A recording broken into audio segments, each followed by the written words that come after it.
Intellectually petty radio on your stereo. Don't compare us to anything, this a different scenario. We break records while we pushing the culture forward. Great music and big vibes right in that order. Intellectually petty radio on the stereo. Don't compare us to anything, this a different scenario. We break records while we pushing the culture forward. Great music and big vibes right in that order.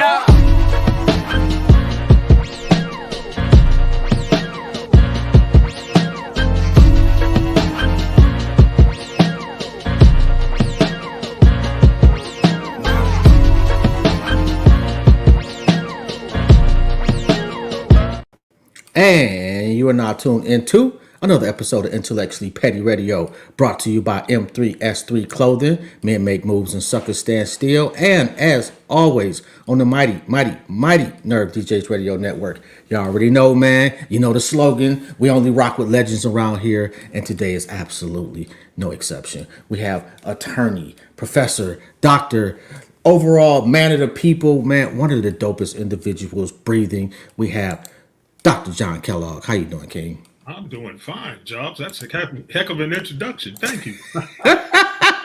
I've been practicing for years, man. I'll take it. How's your family, man? Oh, everybody's doing well, man. Thank goodness. Everybody's doing really well. All right. So we'll jump off into it. I guess we'll start. First concert you went to, you were like 11 or 12. You've been hooked on the music industry ever since, correct? That's right. It was a Miracles concert. Many people don't know that name. That was the group that Smokey Robinson was in. I know you know, but that was the group that Smokey Robinson was in. Call me old without calling me old. Thank you. No, you may not know. So that's why I was clarifying that. The Miracles was the first concert I went to. As a matter of fact, it wasn't just the Miracles. It was another young jazz singer at that time named Della Reese, who went on to star in her own television show in the 90s. Was it Touched by an Angel or something? Yes. I forget the name of it. Yeah. But anyway, that was hooked. After I saw the Miracles perform at 11 to 12 years old, I said, I want to do that. You're from Cleveland, right? Right. Cleveland, Ohio, right? East side? East side, yeah. I'm currently I don't know, maybe a block away from Lakeshore. Oh, really? All right. Yes, sir. Okay, so what was it specific? Was there like was it the just a feeling? Was it the talent on the stage? What was it that just drew you in? Good question. It was the emotion and it was the soul that touched my soul. And that's what I love about music. To me, it's a heart-to-heart thing. And you really got to move people. And I was moved by the performance. I mean, of course, the dancing was tight. The harmonies were tight. They dressed in real nice clothes, the whole thing, just entertainment. I guess that was my first chance to go see a live show. And just to be so entertained and to make me feel that way, it just made me think that at some point I'd like to make people feel that way. I want to touch people with my talent. I didn't know I had that talent at 11 years old, but I found out subsequently and decided to get into it. Have we lost that as a society in our art? I don't know. It's interesting. I mean, it's certainly, I was just watching the Video Music Awards, MTV Video Music Awards last night, and certainly they had a lot of dancing and a lot of other things too, but the aspect of combining dance with music, to me, was started back in those days with the Miracles and the Temptations, the groups dancing together. And now, to me, it's evolved where it seems like all of the popular entertainers now want to and do have a number of dancers on stage doing choreography that piques the audience and engages the audience. And that's the key to the music business to me. You've got to move people.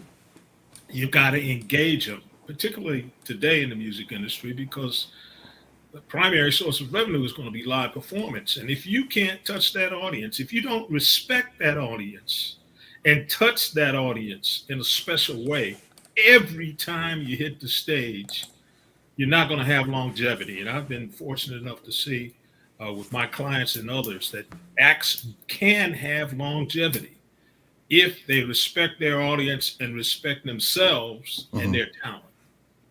So first, I won't say professional gig, but like your big break was Cameo.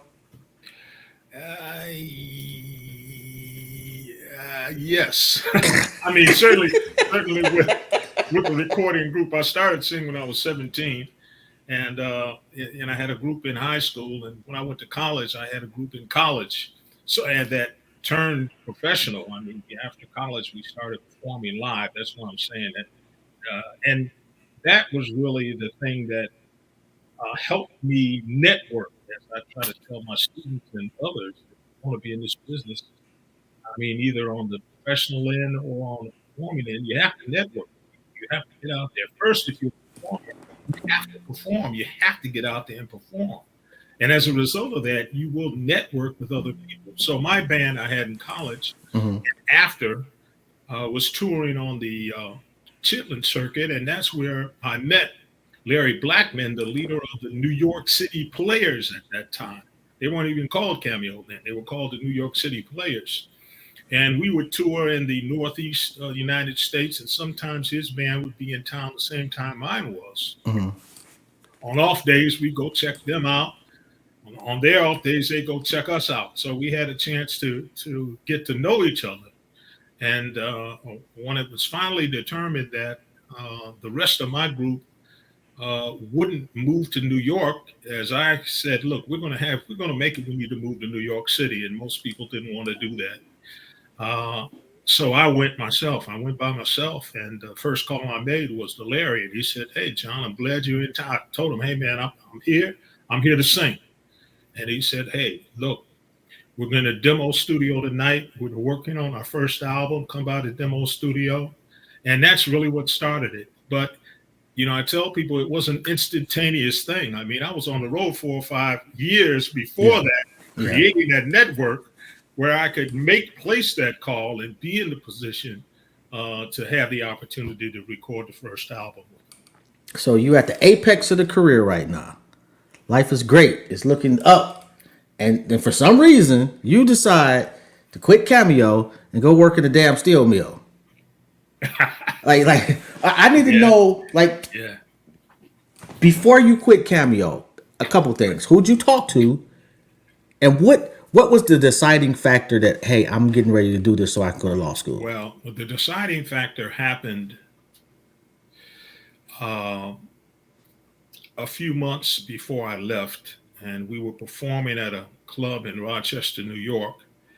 And I had some creative ideas for performing that didn't uh, meet to uh, Larry's ideas of performing. So we kind of had it there. And after that point, a couple of other things happened that made me realize that even though this group was going to be successful, Mm.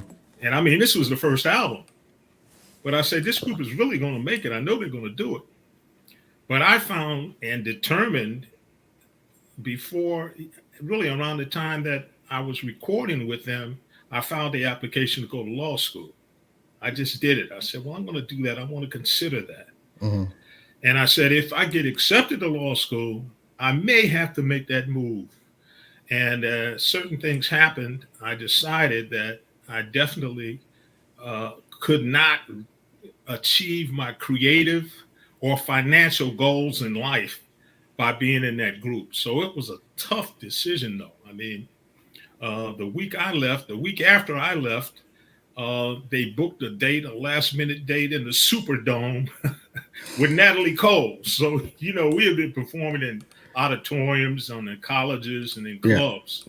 But the Superdome, so, and that's a big for deal. me to come back to Cleveland and start working in the steel mills, thinking that that's happening, that was a tough one to swallow. But in the long run, I said that I told myself, in the long run, if I go to law school, I know that Cameo's career is going to take off, but I know it's going to be like the hare and the tortoise. They're going to be like the hare. They're going to really have that success immediately. But in the long run, Hmm. I'm going to be like the tortoise, and I think that I'll be better off doing what I did. And as it turned out, that's exactly what happened. I'm very glad I made that decision. Although I'm very proud of what the group, the legacy that the group has as far as their music. They kind of ruled the '80s. I mean, they were number one on the charts all during the '80s. Yeah, Cameo was big, Right. huge. So you're working in the steel mill. Do the people there know that you were in Cameo? Just one guy. One I, guy who worked with me was a guitarist. He uh, played in local bands, and so he asked me what I did before, and I told him, and he was like, "Wow, man, that's a tough one." And I said, "Yes, it is, but I'm good." you didn't get no Negro. What is you doing? That's dumb. Yeah, None of that. yeah. Like, It wasn't that wording. It was even worse. right. I'm trying to be nice here. Please, right. That Okay. was that wasn't the same back then, but that was the whole point. I Yeah. understood what he was saying, and I just Man. Okay, exactly. so you go to law school, you graduate, you out in the real world. What's the first big contract you work on? Mm, right. Uh, well, the first thing I did, I was fortunate enough to meet the nephew of one of the lead singers of the OJ's, Eddie Levert, and Andy Gibson was the nephew who I met, who turned out to be my best friend. Is still my best friend to this day. And he was studying to be an accountant. And so he was going to handle the financial end. He said, "Hey, John, I think the guys are looking for someone to represent them, and you need to meet the guys." So I was fortunate enough right out of law school to get a job working with the OJs and having the opportunity to look at their contracts, which was amazing. I mean, they were superstars then. And for me, one of the first contracts that I needed to look at Hmm. was a superstars contract. Gave me a good idea of the kind of things that could be asked for. Okay. And that was really the thing that got me in position to be able to move forward.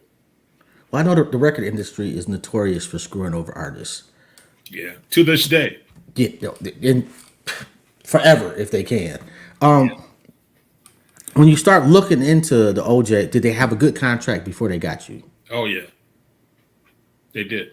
So I don't remember who had negotiated that contract. Yeah, but they had a good contract. so for you, how do you go into okay?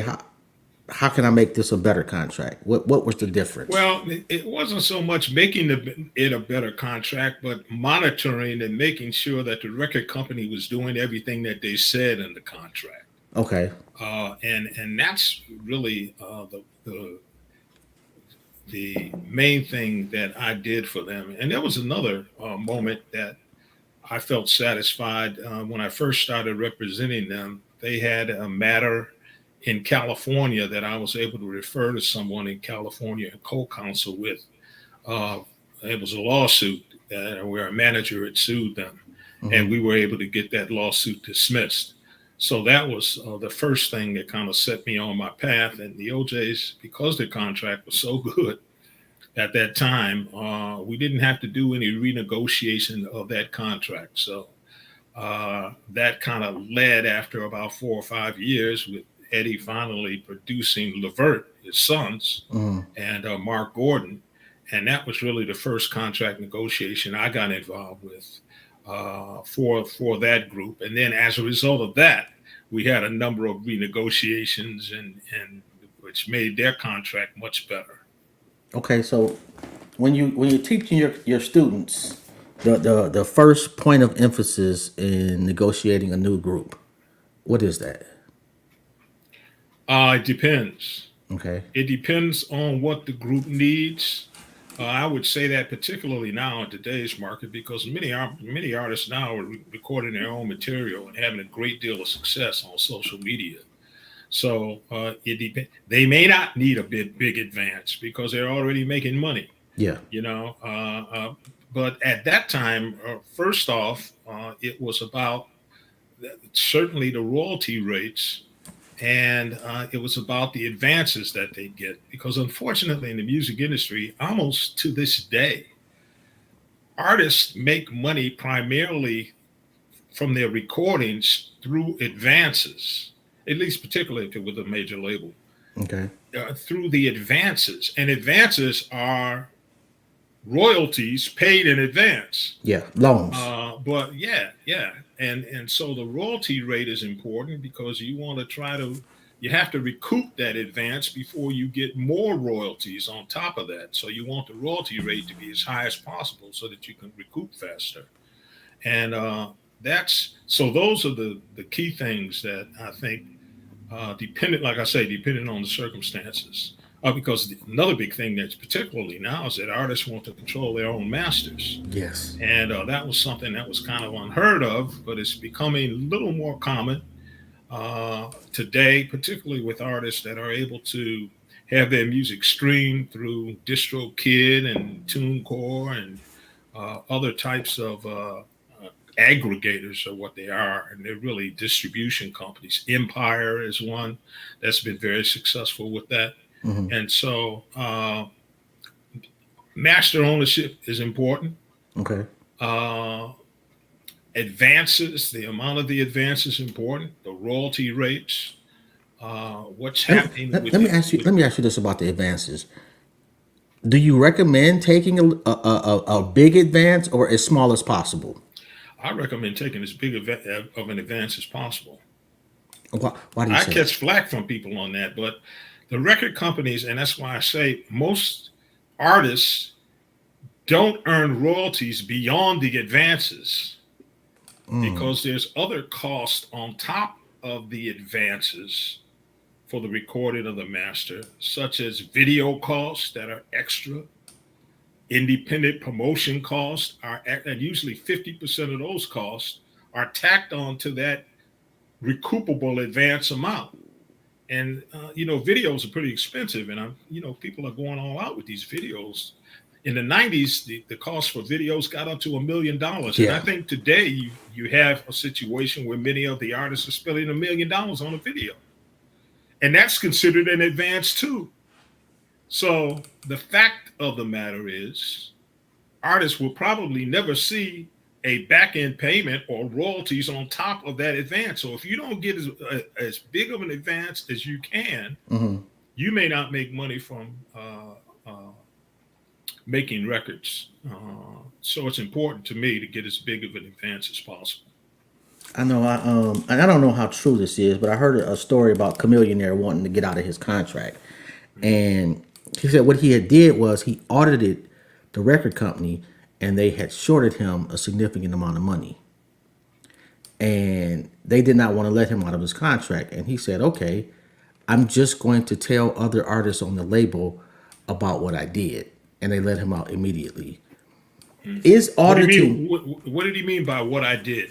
um au- at the time? I guess people weren't as savvy as he was in regards to auditing the record companies Oh, right, right. Okay, I got themselves. audit. In other words, yeah, that's what he did. Audit the company. Yeah. Is that a thing that an artist can do? Oh, yeah, it is, and that's many times the one way you can try to get out of a contract.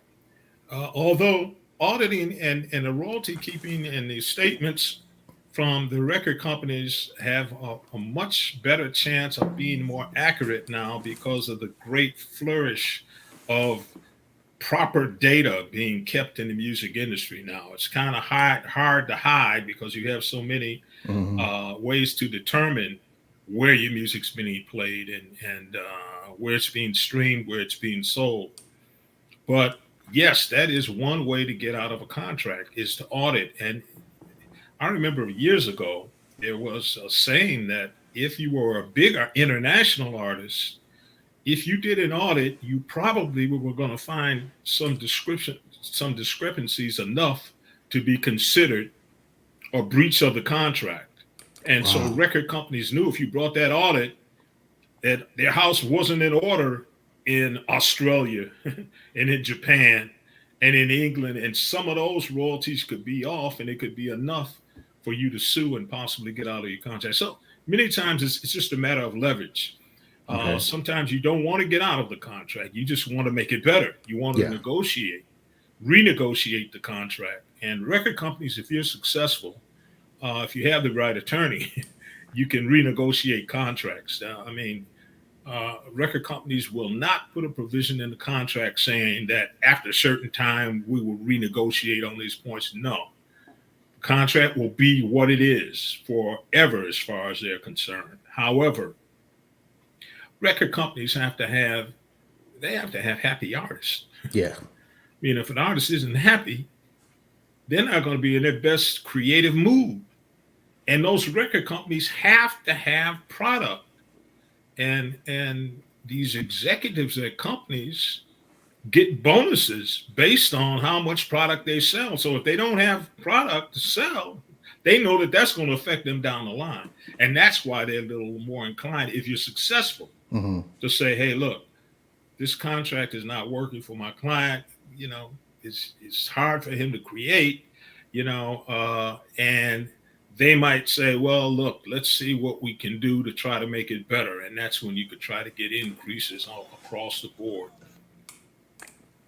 On a personal level, what was Gerald Levert like? He was one of the best young men I've ever met. He's just heart of gold.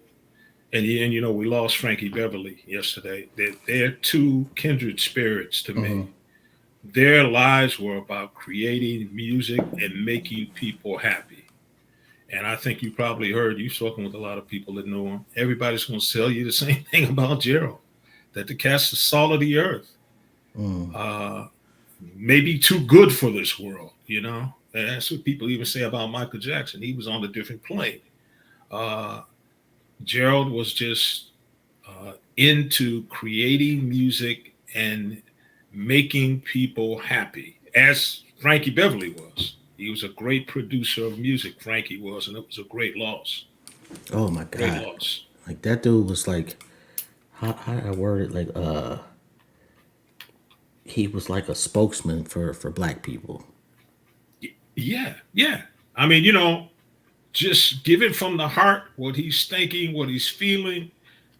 And it was about love, which is wonderful. You know what I mean? Yeah. Which is kind of hard to find today in today's music industry, but it was all about love. And I've got an interesting story to tell you about. I remember when I first joined the Black Entertainment and Sports Lawyers Association, BESLA, as it's called, and I was at one of their first conferences. And this is back in 1980. Mm-hmm. And I happened to meet a guy who was one of my inspirations to go into entertainment law.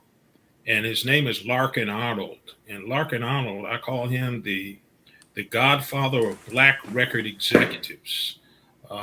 And I had a chance to speak with him at the conference. And he said, and he was the one who started the first black music division for Capitol Records. And Frankie was one of the first artists he signed. And he said, what the record company really wants are artists that are constantly producing records. Because if they don't have any records, they can't sell them. And he said, that's what I like about Frankie Beverly. He said, they're delivering records all the time. They just continue to record and record. And I think about that and how he just continued to build that live audience and stop putting out records, to be frank with you. But he's such a dynamic show, such a dynamic band, that they were able to have a career 40, 50 years, and 30 of that, they didn't even have a record out, And and the thing about Frankie Beverly and Maze is that I don't think I've ever met a black person that's not familiar with them. And I don't know if I can say that maybe about 5 other artists in our community, if that. Yeah. And Yeah. it ain't too many that you're going to play at the family reunion, a wedding, the woman you cheating with, your kids know, your aunties and uncles know, every aspect of black life in this country, Yeah. he permeated. Yeah, he did. And I call Frankie Beverly and Maze, they're like the black Grateful Dead. Perfect Grateful analogy. Dead was a Yes. band that didn't have out many recorders. They But encouraged they people to traveled sample their and music, but played they tour concerts. all the time, and Man, their audience would follow. And Frankie crazy. was like that, man. I mean, his audience would follow him, and they make sure every show was a sellout Yeah. for That's 40, 50 years now. that's crazy work right Now there. that's what Like I'm talking about. If you talk about building a career in music, think longevity. And that's why I say you got to have the proper perspective and know that it's not about just what you do at first, but it's how you can continue to engage that audience in a yeah. way that will keep them coming back. I mean, the economy, particularly our economy in the United States, is based on the comeback. Yeah. They want you to subscribe. They want you to pay every month. And artists, it is. It's the comeback. And the artist, like Frankie Beverly, has an audience that's gonna have his back because they're gonna come back. They're gonna pay for those tickets, Man. and that's why he was able to work until. The wonderful thing is that he worked until he passed. He just retired what, a month or two ago, Yeah. and man, what a life! What a blessed life! Wonderful Man. guy. Rest in peace to that king. Yeah. Most important book you'll recommend for upcoming artists. What's that? What would be the most important book you'd recommend for upcoming artists? My book. First off, Okay, what's take the it name of it? music business. Yeah, I'd advise that for sure. Because I approach it from the production company's standpoint. This book is targeted to production companies, and most people that are making music in their bedrooms and making music in their own studios are production companies that may not even know it.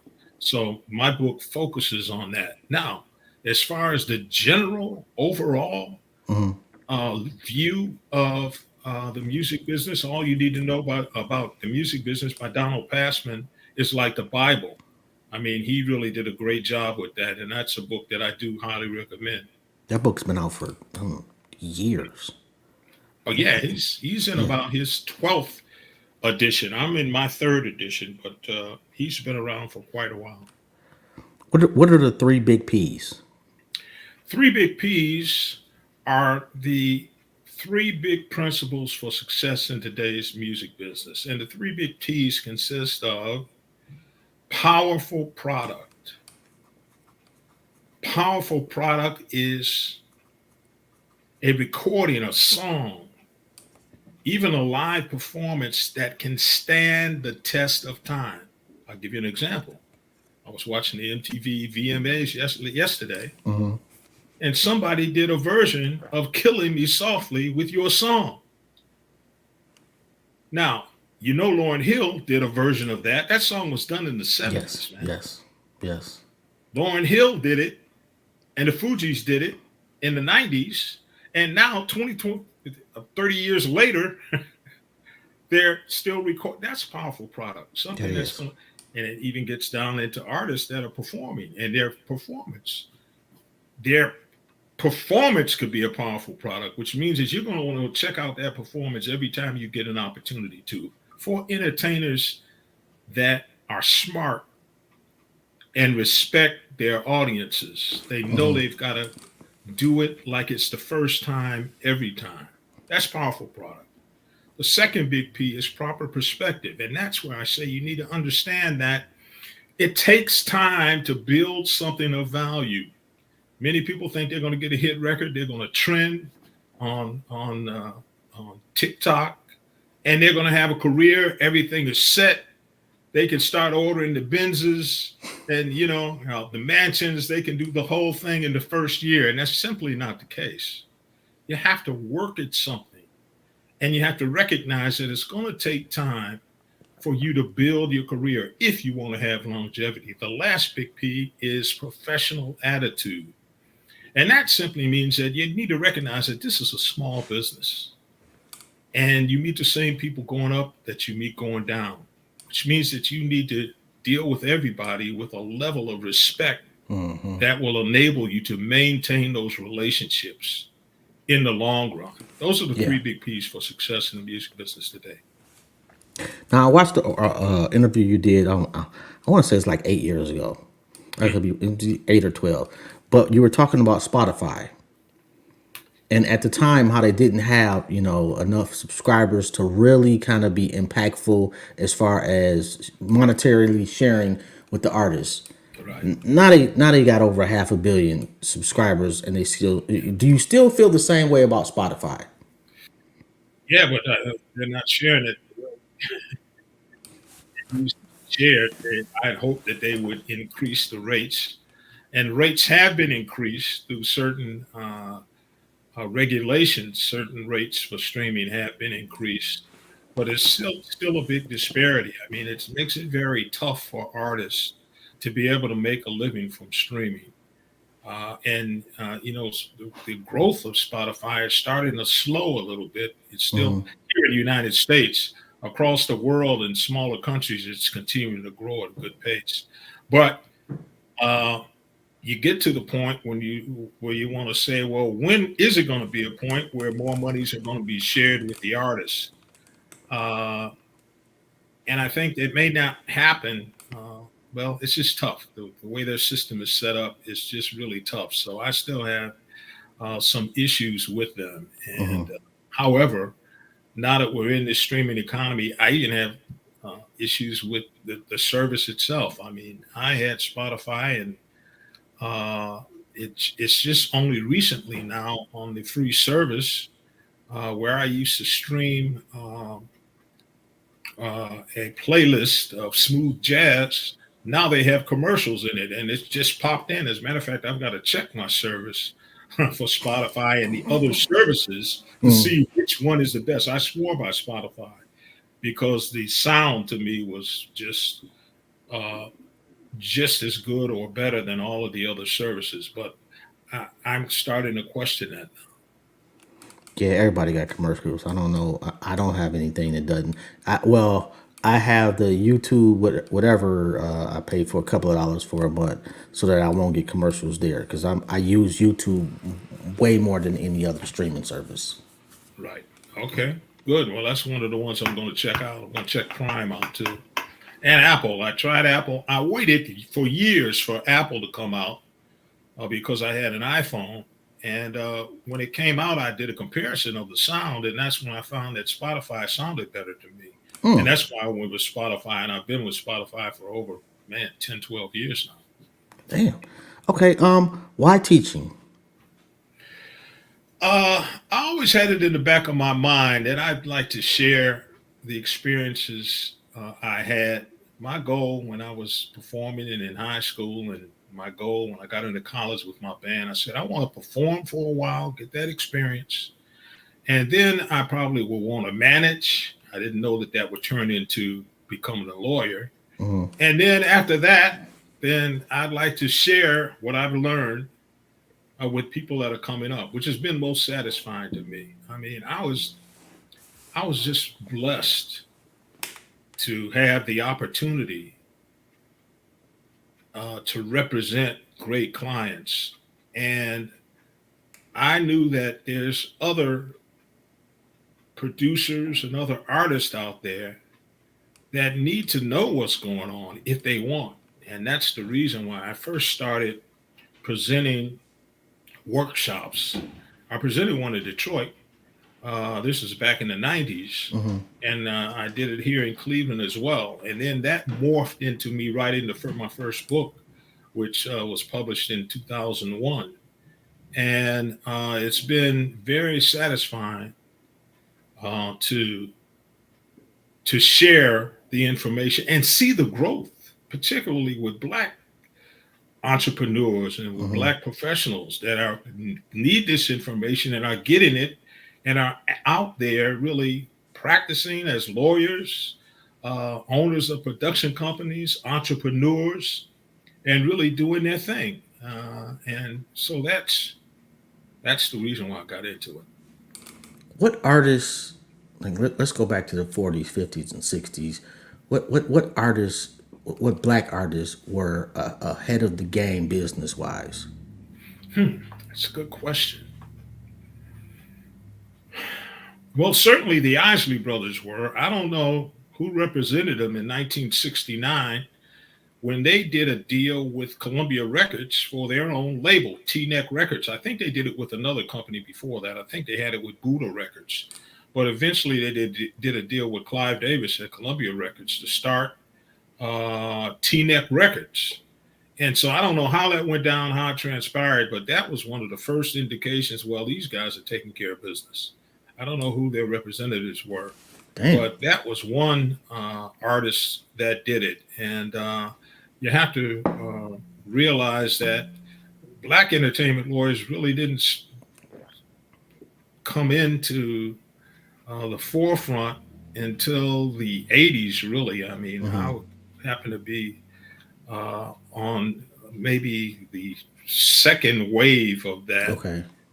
in the early 80s. And then it changed. I mean, it's changed the whole game because you had these black representatives that got in there and got that information, and they knew that they had to cut better deals than their competitors who weren't black. Yeah. And they did. And it's just been amazing to me over the past 40 or 50 years to see how far we've come.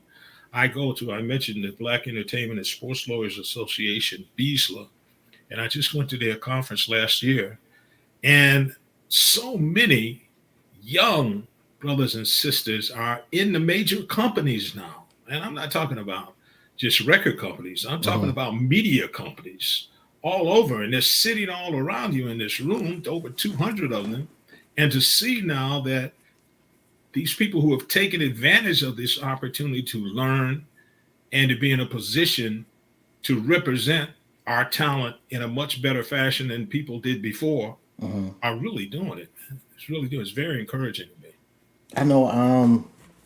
I heard James Brown was a really good businessman, and I heard. Yeah, right. I think Nat King Cole. Yeah, but Nat King Cole had a black attorney. He had one of the first black attorneys in the Really? I can't think of his name now, but I found that out. I found that out about 5 or 6 years ago, and I did a little research on him. I can't recall his name, but Nat King Cole had a black attorney, and he did it. But I mean, other than that, it was a vast wasteland, and that's why, like I said, when I was on the road with Cameo and with my own band, I saw that Larkin Arnold was an attorney, and he started a black music division at Capitol Records. I said, hey, man, that sounds interesting. I might want to do that, and I'm glad to see it can be done, and I might want to get involved in that. And that was my inspiration, one of my inspirations to go to law school. And Larkin was one of the founders of BESLA because he wanted other people to know. Because at that time, he said a lot of the black attorneys would come in and they didn't know what to ask for. And he wanted to help them, but he couldn't because he was on the company side. Yeah. And so, it's changed, and thank goodness things have become much better. I want to say Clarence. Is it Clarence Avant? Clarence Avant, yes. Any dealings with him? Yes, I had a chance to negotiate a deal with one of his clients for Gerald to produce one of his artists, I believe. And I met him briefly, though. I mean, I just went in the office and met him, but I knew all about him. Clarence certainly was one that even back before Larkin, he was doing unprecedented deals. But Larkin was simply the first black record executive. But Clarence became the godfather because he was one of the ones that put all of these talented black attorneys, black accountants in position to move forward. He was really another hero, definitely a big hero. What class do you teach? And what year? What class do I teach? Uh-huh. What do you mean? Say that again. What class do you teach and what year? You say in what year? Yeah, like no. Like say, are they juniors, seniors, sophomores? Oh, I teach all students who they can take my course if they're at Berkeley, and even if they're not, I teach for Berkeley Online. So we have an undergraduate school as well as a graduate school. I happen to be the program director for the Master of Arts in Music Business for Berkeley Online, but I teach an introduction to music business, which is a base level course that anyone can take Okay. at Berkeley, or even if you aren't at Berkeley, if you go online, you can take that course. And so I'm dealing with people that range from high school on these uh, online courses all the way through graduate school. And I find because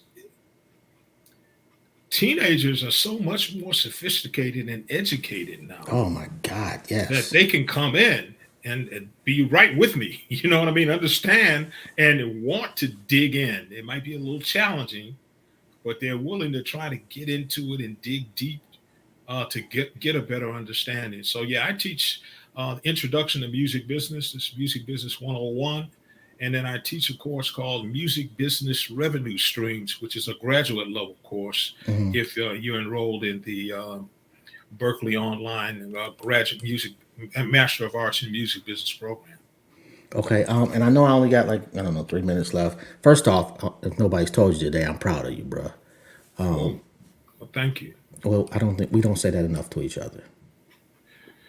I appreciate it.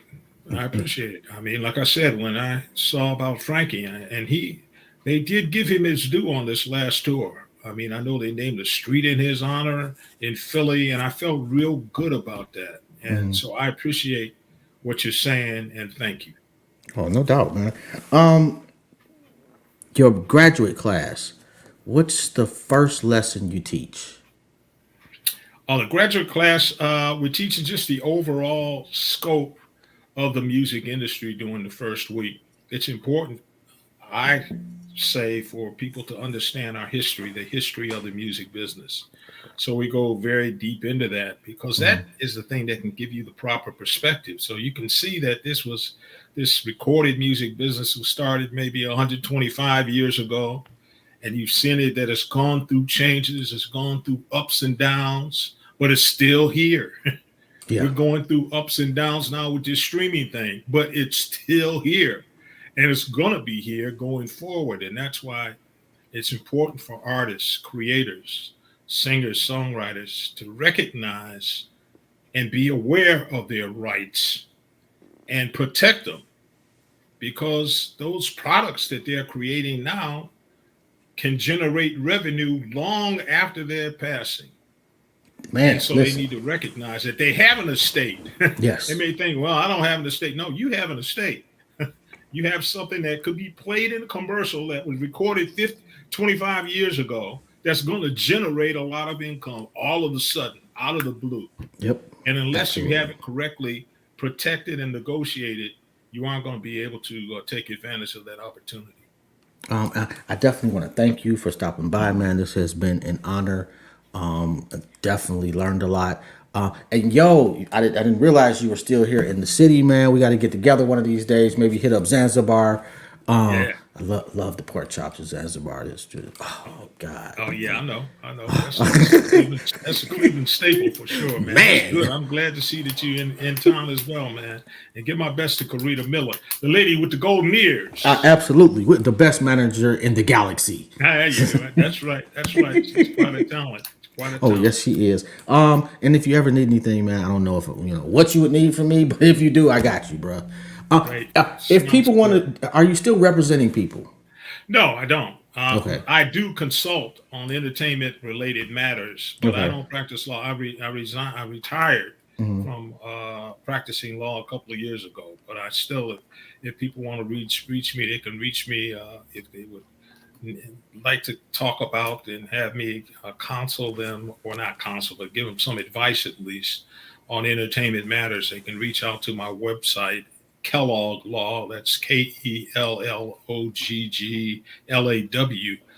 KELLOGGLAW.com, and get information as to how to make that happen. You heard the man himself. I can't thank you enough. On that note, man, I'm gonna let you go. Enjoy the rest of your evening, man. You have a phenomenal day on purpose. Thank you. It's been a pleasure, man. Thank you, Giles. Appreciate that. Likewise. Have a good one. All right. Peace. Yo, and yeah, I gotta shout out Rita, man. Really just gets dope people, man. And Dr. John Kellogg, man, when historic, epic, the whole nine. Anyway, who do we got? We got next coming up. I'm kind of, I'm sorry. I'm a little stupid sometimes. We got Helen Yu, another entertainment attorney. Going with a theme tonight, so that's pretty dope. Just pick her brain too. And don't forget to tap in about 13 minutes because we're gonna start up at 5 o'clock. And then we got Ellie San Diego. I hope I pronounced her name right at 7 o'clock. So we locked in and loaded. Let's go. I'll holler at y'all in a minute. This is Jobs. This has been another episode of Intellectually Petty Radio. Peace.